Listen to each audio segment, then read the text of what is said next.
1971 সালে বাংলাদেশের মুক্তিযুদ্ধে মহান বিজয় দিবস পালন করা হয় গোটা দেশে। তারই অঙ্গ হিসেবে সোমবার আগরতলায় এলবার্ট এক্কা পার্কে এক অনুষ্ঠানের মধ্য দিয়ে দেশের বীর শহীদ জওয়ানদের শ্রদ্ধা জানানো হয়।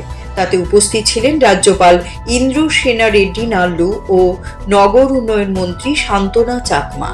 1971 সালের যুদ্ধ বিশ্বের মধ্যে ঐতিহাসিক যুদ্ধ। একসঙ্গে 90,000 সেনা আত্মসমর্পণ করেছিল 1971 সালের 16ই ডিসেম্বর। পরাজয় স্বীকার করে নেয় পাকিস্তান। সোমবার এই বিজয় দিবস উপলক্ষে আগরতলাস্থিত এলবার্ট এক্কা পার্কে দেশের বীর শহীদ জওয়ানদের শ্রদ্ধা জানানো হয়।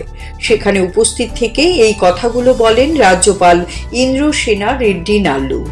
তিনি শহীদ স্তম্ভে পুষ্পার্ঘ্য অর্পণ করে দেশের বীর শহীদ জওয়ানদের শ্রদ্ধা জানান। শহীদ জওয়ানদের স্মৃতিতে দেওয়া হয় গার্ড অফ অনার। অনুষ্ঠানে শিল্প ও বাণিজ্য দপ্তরের মন্ত্রী শান্তনা চাকমাও ছিলেন। প্রতি বছর সারা দেশে যথাযথ মর্যাদায় এই দিনটি পালন করা হয়। ভারতের সেনাদের আত্মত্যাগ এবং অবদানেই স্বাধীন বাংলাদেশ হয়েছিল। তার আগে এই দেশটির নাম ছিল পূর্ব পাকিস্তান। তাদের উপর বিভিন্নভাবে দমন পীড়ন চালিয়েছিল পশ্চিম পাকিস্তানের শাসক গোষ্ঠী। ভারতীয় জওয়ানরা পূর্ব পাকিস্তানের পক্ষে দাঁড়াতেই পিছু হটতে বাধ্য হয় পশ্চিম পাকিস্তান, যা বর্তমানে পাকিস্তান নামে খ্যাত। भारत के जवान अपने ताकत दिखा के 1971 पाकिस्तान बांग्लादेश वार में विजय प्राप्त हुआ है। वो विजय दिवस आज 16 है। ये दिन में पाकिस्तान के 90,000 सोल्जर्स सरेंडर होके हार मांगे हैं। हार मांग के वो सरेंडर हुए हैं। इतने बड़े प्रमाण पे विश्व में, वर्ल्ड में कहाँ भी इतने बड़े प्रमाण पे सोल्जर सरेंडर हुआ सो दूसरा ये नहीं है।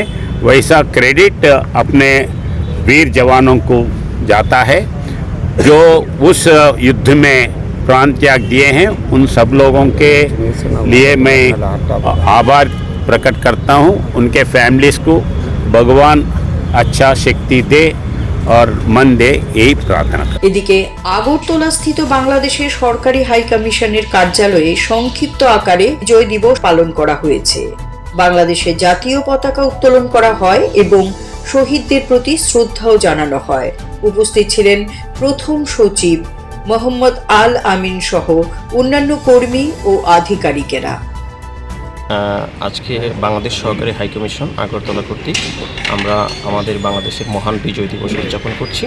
এই উপলক্ষে আমি বাংলাদেশের পক্ষ থেকে এবং বাংলাদেশ সরকারি হাইকমিশন আগরতলার পক্ষ থেকে ত্রিপুরাবাসী সহ সারা ভারতবর্ষবাসীকে বিজয়ের শুভেচ্ছা জানাচ্ছি এবং সেই সাথে আমি গভীর শ্রদ্ধা ভরে স্মরণ করছি মহান মুক্তিযুদ্ধে শাহাদত বরণকারী সকল শহীদদের এবং যারা আমাদের জন্য কাজ করে যাচ্ছে, বিশেষ করে আমাদের মহান মুক্তিযুদ্ধের প্রেরণা থেকে যারা কাজ করেছে তাদের সবাইকে আমরা গভীর শ্রদ্ধা করে স্মরণ করে যাচ্ছি। Siri TV, channel for news and entertainment.